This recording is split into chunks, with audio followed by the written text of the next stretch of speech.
Non, ce matin, non. Si j'étais là, donc,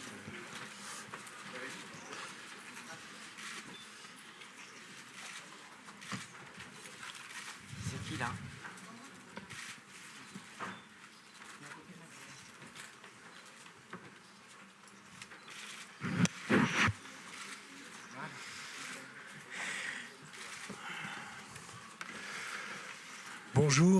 Good morning. Welcome to the press conference on the search. I'd like to introduce the people at the table. At the far end, next to the interpreter, we have Abdul, Khalim, Mamutsiev, and Zukhra, Duishvili, two Chechen actors who have acted in their first film, and it's of course their first time in Cannes.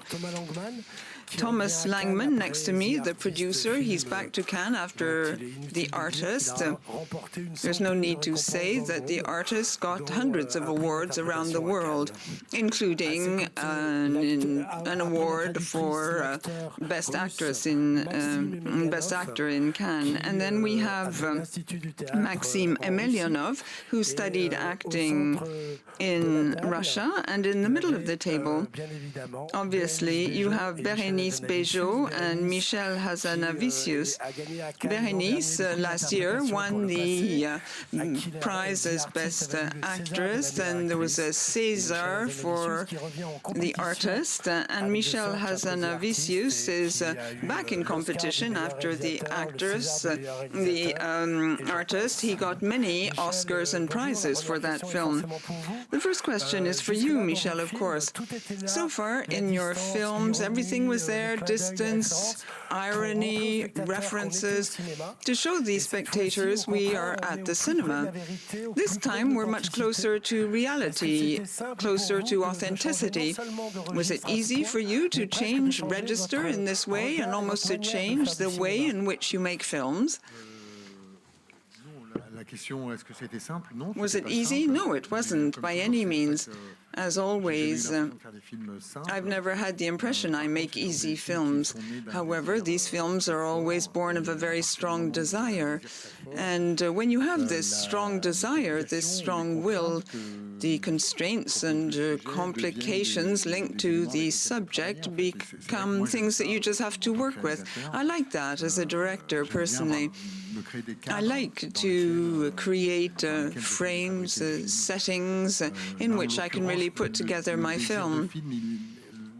The desire to make this film springs from different sources. I would like to say that the main reason is that I wanted to tell this story that few people have told. It was told by journalists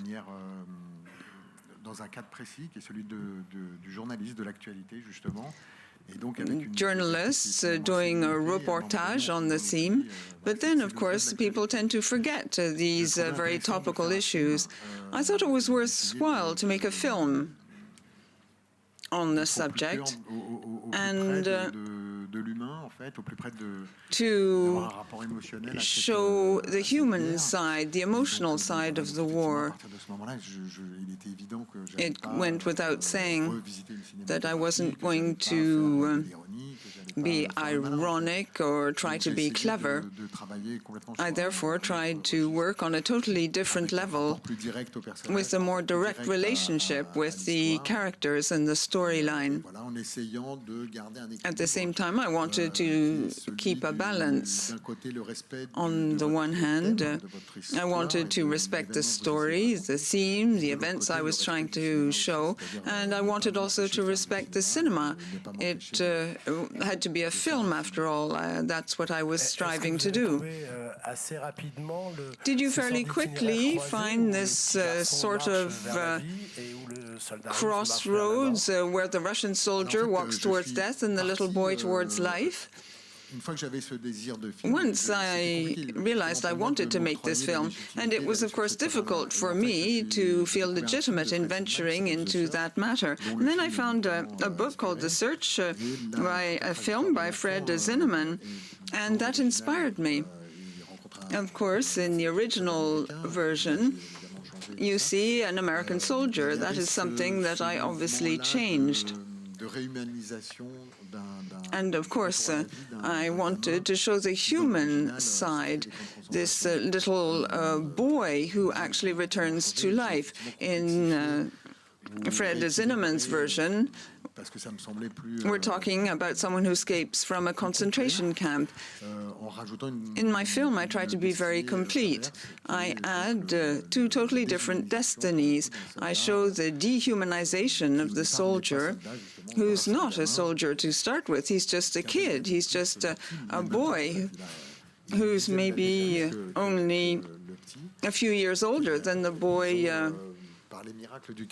in my film, Hadji. And in fact, they almost have similar faces. I therefore wanted to work on these sort of crossed destinies in life. Perhaps it's a reminder of the artist. The artist was, of course, quite different, but it told the tale of the artist and his fate, and I just realized this in saying it, in fact. Bérénice, what touched you most, and what touches you still in this character that you portray? Carole, who's doing humanitarian work. Above all, what interested me was the fact that he wrote a character who wasn't the hero in the story. In films on war, it's the Westerners often who save everybody else. It's the Westerners who know. Or there's a love story, or something always happens. What I loved in the screenplay is that what is underscored above all is the other people, those who suffer, the civilian population who suffer from the war. All the characters suffer from the war, and my character is like a spectator, observing, listening, hearing, assimilating. And then this character, who isn't a heroine in the film, at the beginning we don't really know who she is, in fact, but gradually, when she meets the little boy, she realizes that you can't turn up in a country like that and save the whole country and tell people what to do to save the country. Things are much more complicated than that. She then grew attached to someone near to her that perhaps is more important than trying to save the whole earth. That's what I liked in the character in Carole. She turns into a heroine in the story because she finally understands that you have to work on a smaller scale in order to have a greater impact. So my character develops in the course of the film. First question. Tatiana Vensa, Colombia. I have a question to Michel Hazanavicius. Why did you take an interest in the Chechen War? After The Artist and its resounding success, did you feel there was additional pressure when you made this film? Do you feel that you're under more pressure now? Why Chechnya? When you start looking at the Chechnya war, you wonder why people didn't make a film about it earlier. In this war, you have all the ingredients of modern warfare. In other words, I was told this figure not long ago. In the 1418 war, 80% of soldiers died, 20% civilians. Second World War, it was 50-50, and now it's more like 80% of civilians who die and 20% the army. The figures have been totally reversed. Also, you have the issue of the attitude of the international community, which remained totally indifferent. There were hundreds of thousands of deaths. That's what we're talking about here. Also, you have the issue of news, information. News was totally muzzled. And it was a war where the images were biased and oriented. So why Chechnya? In fact, I could talk about that for quite a long time. I took an interest in this war because I produced and co-wrote a documentary on the Rwandan genocide. And I met a young man called Raphael Glucksmann, who's the son of the philosopher Ambroise Glucksmann, and he was one of the rare French intellectuals who alerted public opinion to what was happening in Chechnya at the time it occurred. So perhaps I was more aware of the issue. It became quite a personal matter for me. Also because of my family background. People were being massacred, yet the international community was indifferent. That touched me very much, and I think it touches everybody. And then, as to the decision to make a film, it was thanks to the artist, in fact. You're entitled to make a film on Chechnya. The problem is, what kind of film should you make? What kind of budget will you be entitled to get? I was in a very odd situation. I made a film which didn't comply with the rules on the market at all. I did everything you're not supposed to do. And this film ended up getting a host of awards, and it made money. So I was in a somewhat strange situation. I had the impression I could do just about anything I wanted to, and I felt it was right to make this film. As to pressure, I was fortunate. Had I made The Artist too, I would have felt a great deal of pressure, because people would have compared the second film with the first. This film is totally different. The reasons for making it were totally different. The driving forces behind it were completely different compared with The Artist. So my films aren't linked in any way. They're totally different. That's how I tend to function. Pressure? Well, I feel some pressure today, perhaps. But up until now, things have been just fine. Well, up until now, things are fine. Thomas Langmann, what was your reaction when Michel Hazanavicius talked to you about the search? Are you prepared to follow him, whatever the challenge? Because we have the impression that you follow him from challenge to challenge. Yes, it is true. I was prepared to follow him.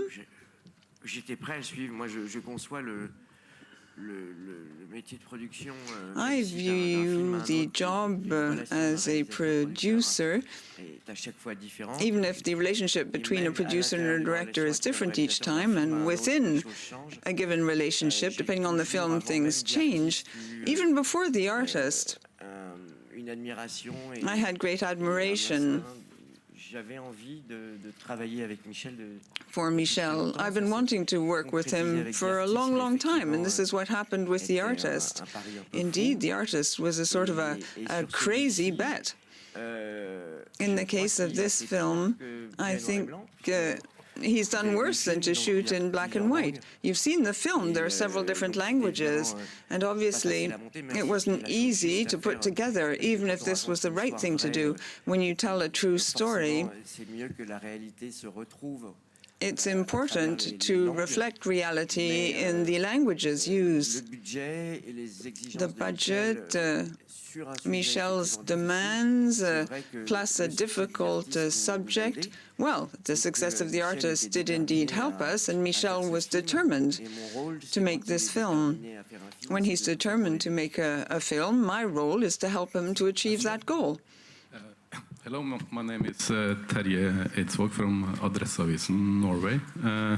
Of course, there are some similarities between the 1948 movie from Fred Zinnemann, but also some obvious differences. Not only that Montgomery Clift's role is played by a woman, but also more important that in the American movie, the brutal army is defeated.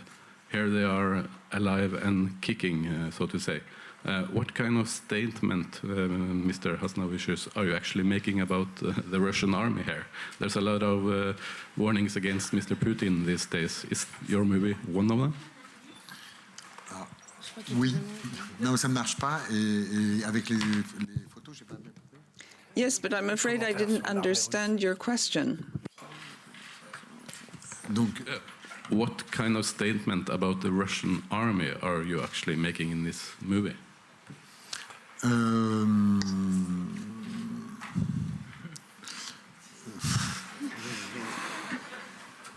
Ça va, vous?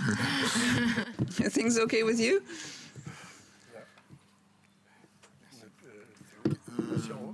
En gros, Basically, j'ai essayé de faire un film où I've tried to make a film film where the characters don't have any real political convictions or beliefs. In my film, you see human beings who are subjected to war. Being an army, waging war as a profession. Well, I've tried to make a film that takes place in Chechnya for all the reasons I explained earlier on.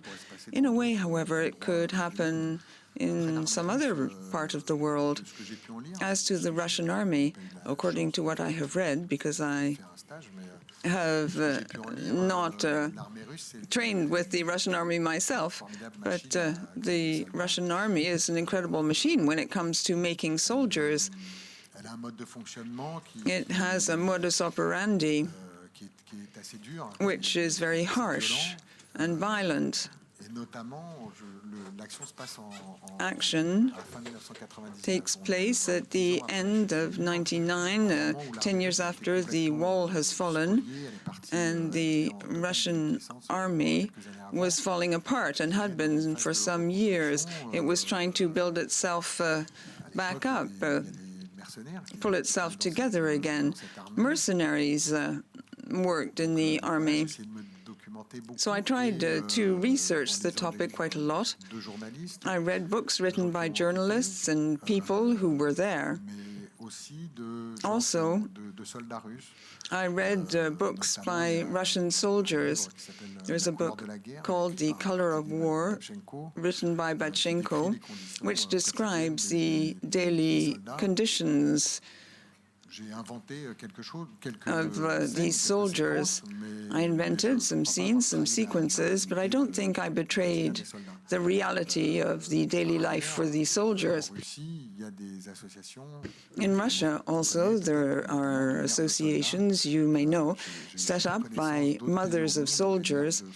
There are other countries in the world where mothers of soldiers have come together in order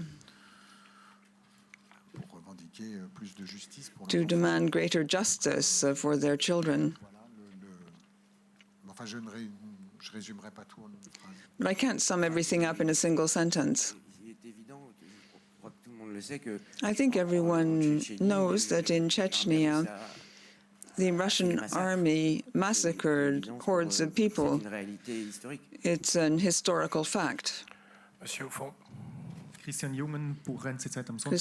Newman, I would like to congratulate everyone on this courageous film, which is full of emotion, and it's a film in the official selection. I have a question to Michel Hazanavicius. Was it difficult to get certain rights? You said in an interview that the film was financially supported by 3 Swiss entities. Who? In an interview, you referred to 3 Swiss entities. Who were they? I said that? Maybe it was an advertisement for a catalogue called Les Trois Suisses, the 3 Swiss. There was a question about the rights to the search by Fred Zinnemann. Indeed, the rights partly belonged to a Swiss entity and partly to Warner. So we bought the rights from these 2 entities. Warner is extremely present in the financing of the film. Otherwise, just by chance, there is a gentleman called Monsieur Bouvier, Mr. Bouvier, et qui est suisse, who is Swiss, qui nous a aidés and who à helped us. participer au financement. He contributed some of the funding for the film. Yves Bouvier, pardon. Yves Bouvier, that's the full name.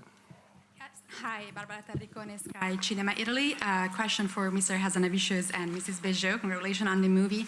On a more personal level, I'd like to know how it was tackling the subject and how has it changed you?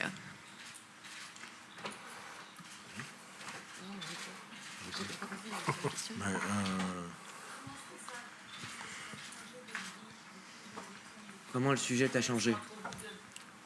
Est-ce que le sujet t'a fait évoluer? Nous deux? Oui, bon. Oh, vas-y. D'un point de vue personnel. From a personal stance? On va pas parler du personnel. Well, we're not going to talk about a personal dimension. Très peu de personnel pendant le tournage. Non, mais moi, je connais Michel depuis. I've known Michel for a couple of years now. I was fully aware of what was happening in Chechnya even before I met Michel. I met Chechens and people through Glucksmann, so I knew what was happening. I'd also seen documentaries made by Michel.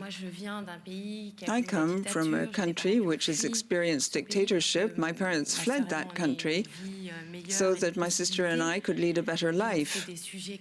These are topics that are important to me. For me, therefore, it was magnificent to tackle such a topic, to manage to do so, and to be here today. I don't know whether I've answered your question. Monsieur? Oui. Freddy Friedlander, Ambito Financiero, Argentina. Je suis compatriote de I come from Bérénice Argentina. I'm a fellowman of Bérénice Béjo. I'm a cinema buff. I saw the 1948 film by Zinnemann, which I very much loved. And I'd like to ask you how you found this film, which is so very old. It's about 75 years old. And Bérénice, did you see the film? We saw the film together. We're also cinema buffs. Well, funnily enough, it's Nicolas Saada, a director, who showed me the film because we swap films.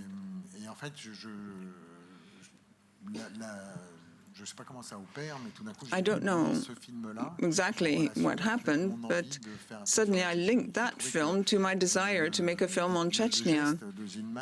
Zinnemann's film. He's a well-known Hollywood director, in fact. And he also suddenly talked about these kids, these people who escaped the concentration camps.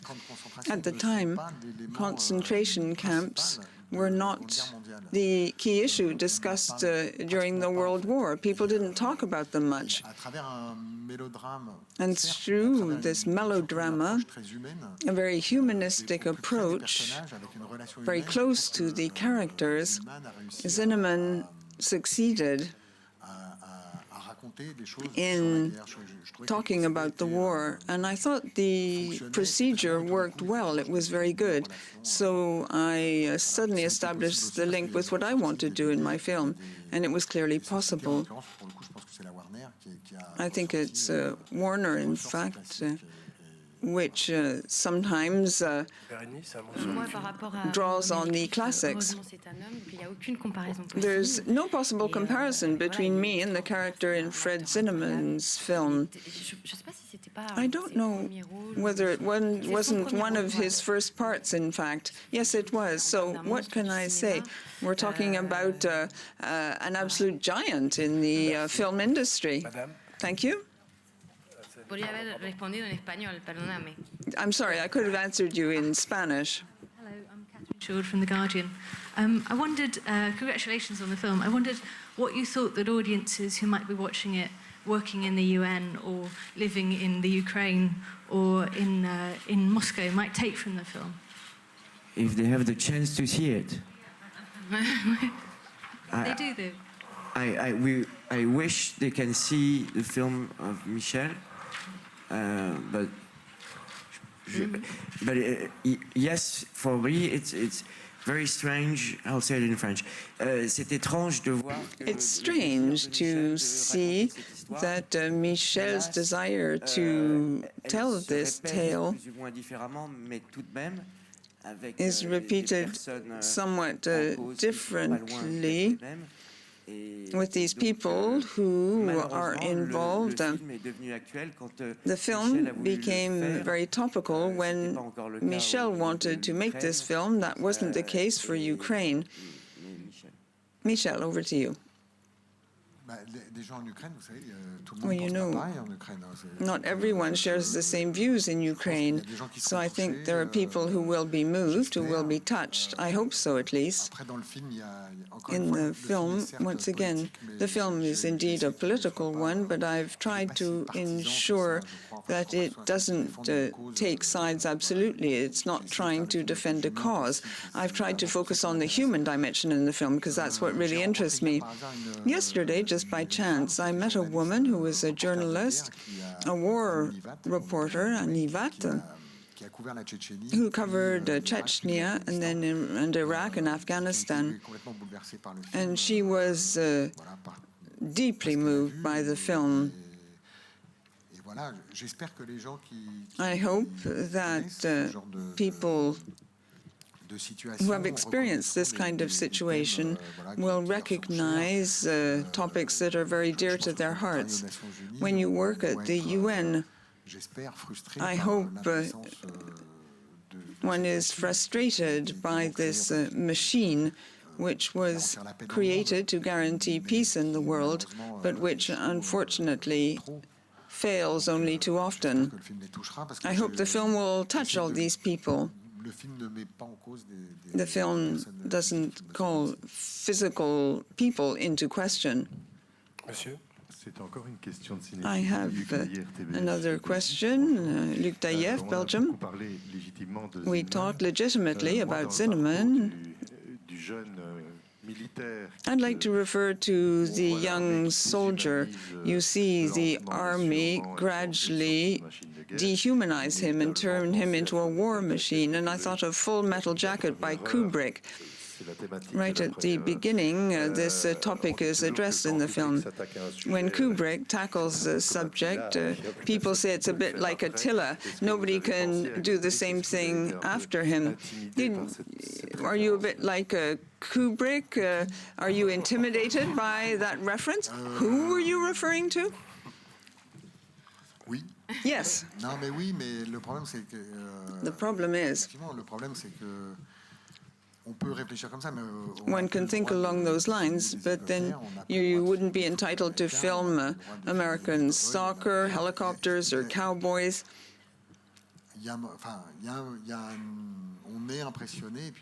One's impressed, granted, but at a given point in time, I think you have to be, well, a bit crazy, stupid, or just not think too seriously about things. Otherwise, you couldn't be a director. Of course, I thought about Full Metal Jacket, but I avoided seeing it again. I had a story that I wanted to tell. The topic, the theme is the same, but I've tried to make a film which is organized differently. Kubrick's film has a very special structure. The hero changes in the middle of the film, practically. You have the psychological preparation of the soldier, and then you go to war. In my film, the structure is very different. And the character portrayed by Maksim is fascinating because there's a parallel with the part of played by Khalim. But obviously, I wouldn't try to compare myself or to copy Kubrick. Hello. Jack Mulvin from The Times. This is a question for Bérénice and for Abdul as well. Two questions, in fact. One, there is a scene in the film where Abdul's character is oh, can you... There is a scene in the film where Abdul's character is liberated by dancing. And this is something you often see in movies. There's Little Miss Sunshine and things. Have you found this to be true in real life as well as in the movies? And a second question for Abdul is, you may be one of the youngest people here at the festival. How are you finding it, and is there something you are looking forward to?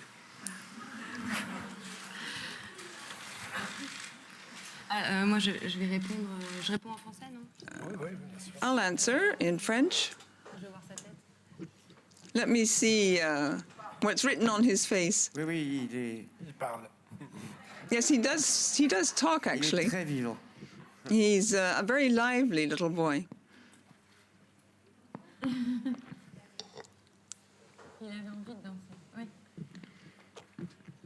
Yes, he suddenly wanted to dance. What did I want to say in terms of dancing? And please correct me if I say something silly. I have the impression that music is very much a part of your culture in Chechnya.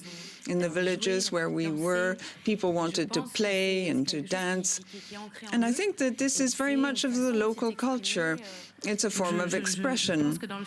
I believe, therefore, that in the film, to understand and to really sense this little boy has decided to continue living, to move on in his life and try and achieve something despite what happened to his family. Well, this is embodied by dancing. It's a very strong symbol. The film talks about resilience. It talks about all these children and these people who have suffered, who've lived horrible things, experienced dreadful things, yet they decide to live. And sometimes they meet people who say, well, come with me, give me your hand. I'll take you with me and I'll try and help you. And these are things that truly exist, that truly happen. And I think it's magnificent to portray this in the film. Suddenly, the little boy wants to dance. He starts to speak. He tells about his life. He says he loves his parents. They like to dance. And with great pride and great frankness, he describes all these things. Michel read a lot of things on resilience, and these are very powerful moments in the film. Petit garçon. The little boy? The little boy didn't even know where Cannes was. He's thrilled to be here. Is he happy to be here? Yes. Quel est le meilleur souvenir qu'il garde du tournage? What is your best memory of the shooting?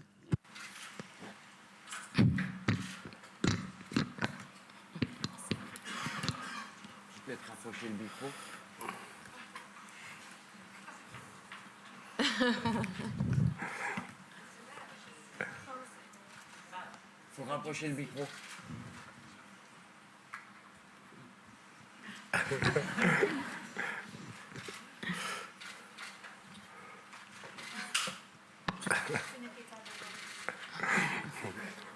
Quand vous dites une syllabe en tchétchène, ça veut dire... When you say one syllable in Chechen, it means a great deal. Monsieur? Pardon. Madame. Je ne sais pas. Giovanna Grazzi, Corriere della Sera. I have a question to the director. I'd like to know how you chose Annette Bening. I think you talked to a large number of young Chechens. What did they say to you about the war? What did they say to you about their country? And what did they say about the future? Well, as to Annette Bening,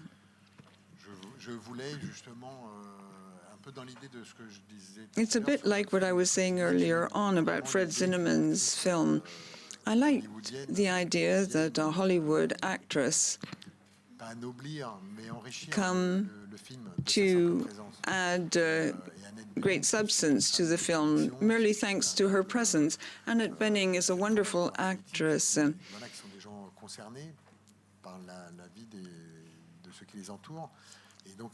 And she fully embodied the character in the film, who is very strong-willed. That's the way she is in real life. She has great beliefs. She is obviously a great Hollywood star, but she wasn't playing at being this. She came all by herself. She stayed in a very simple hotel room. It's the first time she'd traveled so far away without her children. And she did this film just like any old actress would have done. It was very touching. As to Zukhra, with Hervé Jakubowicz, who was the casting director, we did the casting in a Georgian region where you have Chechen villages. And therefore, we met a lot of young people who spoke Chechen. And when I met Zukhra, she had that very strong face. She has some kind of interior violence that really captivated me. And when I started talking with her, I hadn't chosen her yet. There were several girls who might have played the part. I was very touched. I said, "Would you enjoy being an actress?" And she said, "Not at all." But she said, "I think this film has to be made. I think someone has to do it. It'll be really rough, but I want to do this film." And she was right. It was very rough. It was difficult. It was often very violent for her, because the story is still very present, very close to them. And this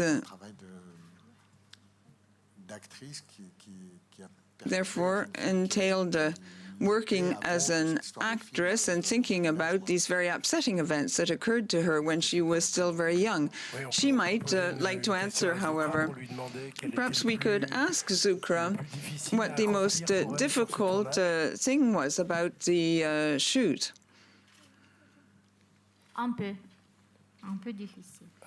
It was quite difficult. What was most surprising when making the film?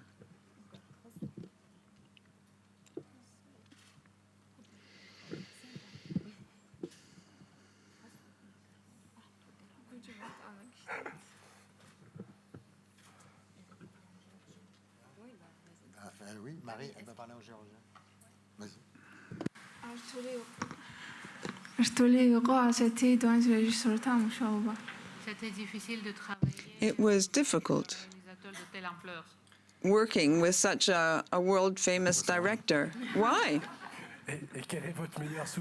What's your best memory?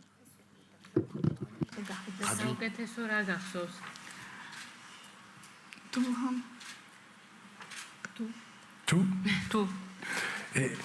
Et puisqu'on y est, on peut poser la même question à Maksim. Well, could we ask the same question to Maksim? Et quel est son meilleur souvenir aussi? What's his best and his worst memory? My best memory, well, there were many things, many lovely things. What was most difficult was to lose weight. That was quite difficult to achieve. Madame? Neptune Ingwersen, Le News à Genève. Je voudrais vous remercier. I would like to thank you very much for a very great, very moving film and a very important one. Thank you very much. How did you find this wonderful little boy, and how did you find Maksim? In the film, there are two well-known actresses, Annette Bening and Bérénice. You have the Chechen actors, who weren't actors, in fact, who are not professionals. How did we find them? We visited a certain number of villages. The casting director went to about 10 villages. He met everyone and explained the project. It was a lengthy process, in fact. He met with the people, he organized casting, and we tried to select people who were as close to the part. That's what you do when you work with non-professionals. And at a given point in time, people really supported the project. For example, Khalim's father and grandfather, he asked us to tell him the tale, and we explained the story, and he really approved of the project. He said that the project received his stamp of approval. As to Maksim, we were looking for actors that spoke Russian. The process was a bit different. In the film, you have Ukrainian actors and Russian actors from Moscow. I was deeply impressed when we went to Moscow for the casting. I was impressed by the general standard of the actors. He's 22 years old, 23 years old, and he's still a kid. And there is an acting school, which is absolutely stupendous. It's fabulous. There are about 40 young actors.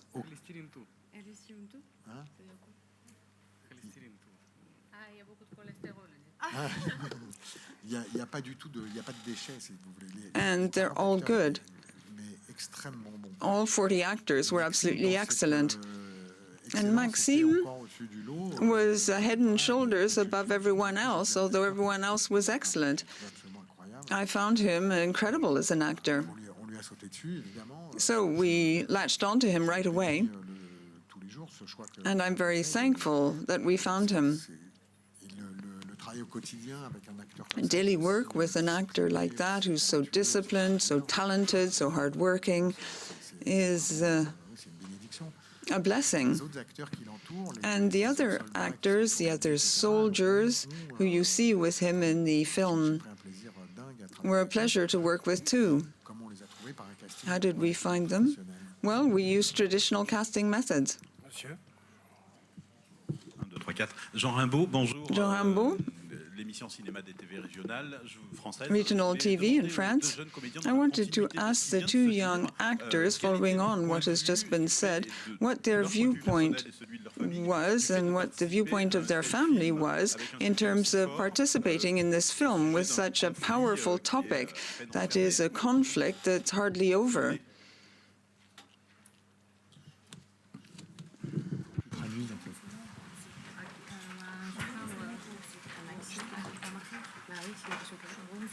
They wanted to speak English.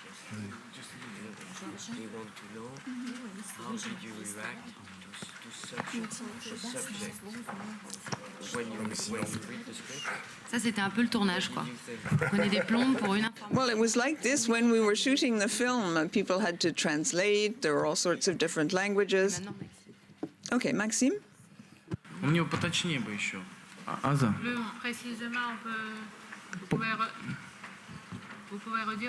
Asa, tu peux lui traduire? Could you restate your question, please? Мое отношение к сценарию?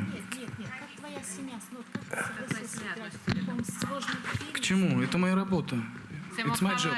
C'est ma passion. It's my passion. It's my work. C'est une blague que nous... He always kept saying that. It became a bit of a joke. He doesn't want to talk about the political dimension. He's an actor. And he really became the character. J'adore ce que tu fais. I love what you do. I like what you do too. On a briefé pour le Festival de Cannes. Quite frankly, when I discovered the film for the very first time, and even the first images and the first rushes, I realized he'd make a fabulous career. He gave me a really powerful feeling. He has tremendous charisma on the screen. Last question? My name is Andrea for W Radio. My question is for Bérénice. Si no te importa, te la voy a hacer en español. I'll ask my question in Spanish. What kind of a message do you want to convey through this film? Do you think that these international organizations are always indifferent when there are such conflicts and such suffering in the world? Vous avez compris, vous? Non. Alors, elle était longue, sa question. Moi, je suis pas traductrice. Your question was quite long. I can't remember. You asked me what kind of message I'm trying to convey through this film. Le message que je voudrais transmettre après avoir fait ce film.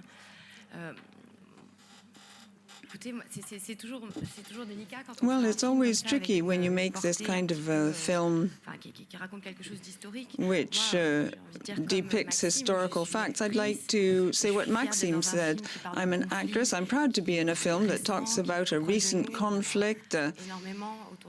There are many such conflicts still being waged in the world today. I'm proud to have acted in this film. At a small scale, I'm glad to be able to talk about this conflict. I hope lots of people will go and see the film, but I have no specific message or lesson to give people. Thank you very much, and I wish you a very successful screening tonight.